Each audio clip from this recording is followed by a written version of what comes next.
Gave Huska a little too much action there.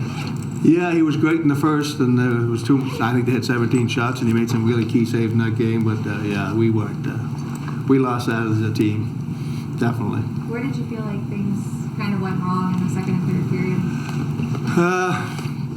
We just give them too many scoring chances, too many opportunities. The third and fourth goal, I just think, we opened the door for them. We didn't play good, strong defense like we had to, and we talked about, and we turned some pucks over again, and they took advantage of it. They're a talented team, and if you're going to give them second and third chances and odd man rushes, they're going to take advantage of your team. Playing against a dangerous team like that, are there things that you take away from this that you guys need to improve on to be able to hang with them? Not at all. We've been on a good roll lately, played really good hockey, and you run into this sometimes. So it's like losing 3-2 in overtime or 3-2. 7-3 tonight. We didn't play well. We'll bury it and go on for the next one. Are you pretty confident with the guys you have, their ability to do that kind of thing? Just kind of put it away right away? That's what you got to do. I mean, we're not worried. I'm not worried about it one bit. I'm not happy about losing tonight. But you move by. The game's over. You move by it, and then get ready for the next one in Buffalo.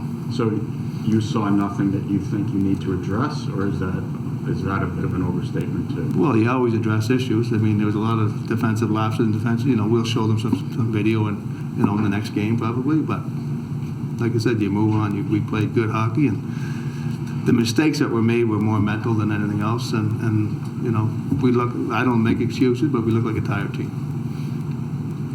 You feel like when you sent Huska back out for the third, obviously the reason you played him is you want Georgiev to be fresh. But with the kid, do you kind of have to say anything to him, or just? I just told the kid, I said, listen, this is a team thing right now. We're down 6-2. You go in there and battle your ass off, and that's all we want from you. I'm not gonna put my the Georgiev in the net after 2 periods and go in there cold and we already lost the goal. So it makes no sense to me to do that. Has Shesterkin skated? Has Shesterkin skated? I couldn't tell you that. He had skated with us, I know that, but I don't know. I mean, played a lot of good games in a row, won a lot of games, you lose one, not going to sit there and dwell on it. We got a big stretch of games coming up here, a lot of games, so move past it, put it behind you, and worry about the next one. Do you look at that as an opportunity for you guys with so many games to kind of bounce back from this one and kind of overcome that adversity?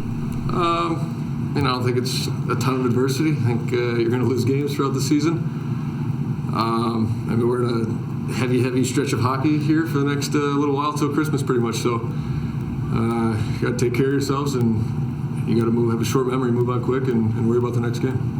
Coming in, what a high-powered offense they have. Are they one of the tougher teams in the league to deal with just because of all the skills that they have? I think they've shown it the last couple of years. This year, they have some very dangerous forwards. They play a fast game. I think basically up and down their whole forward group is some good speed. They forecheck hard, and they're a good hockey team. So we got another chance of them in a couple days, I guess. So be ready for them. What did guys say to Huska if afterward? Obviously, he's in a tough spot and he didn't get a lot of help.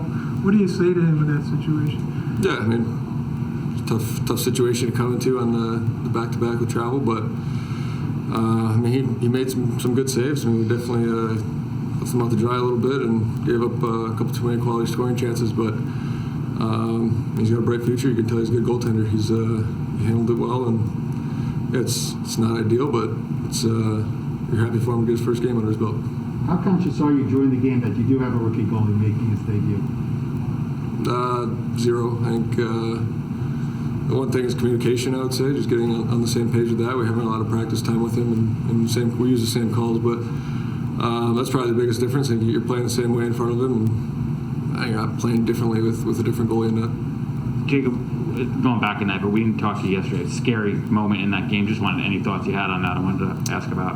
Obviously, very scary, unfortunate. I exchanged text messages with him after and checked in. He was telling me he was doing okay, so that's good to see. But obviously, no one wants to see that. No one plays the game to see guys get injured or injure guys, and that was very unfortunate. And it's a tough situation for everyone. I hope he recovers fast. From your perspective, with the way you play, we know you try to be physical. Is that just unfortunately the kind of thing that can happen every now and then? And as far as the hit goes, do you feel like everything, as far as what you did, you couldn't really have done anything differently there? Yeah.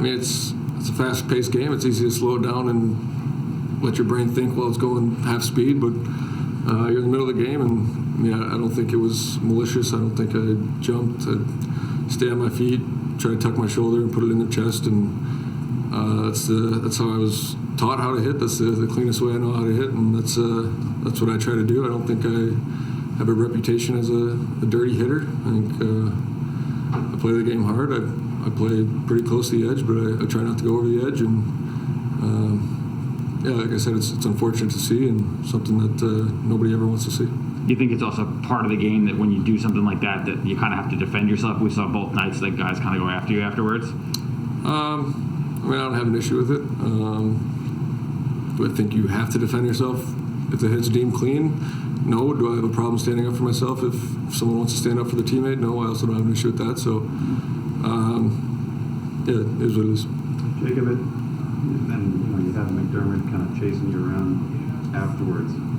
Is there any concern that it becomes a bit of a distraction in your game after you throw a hit like that, where guys are just trying to get you to answer for it repeatedly? No. If I don't feel I need to answer for it, I won't. I think every player has a decision whether they want to fight or not. No one's forcing you to do anything out there. So no, I don't think it'll become a distraction.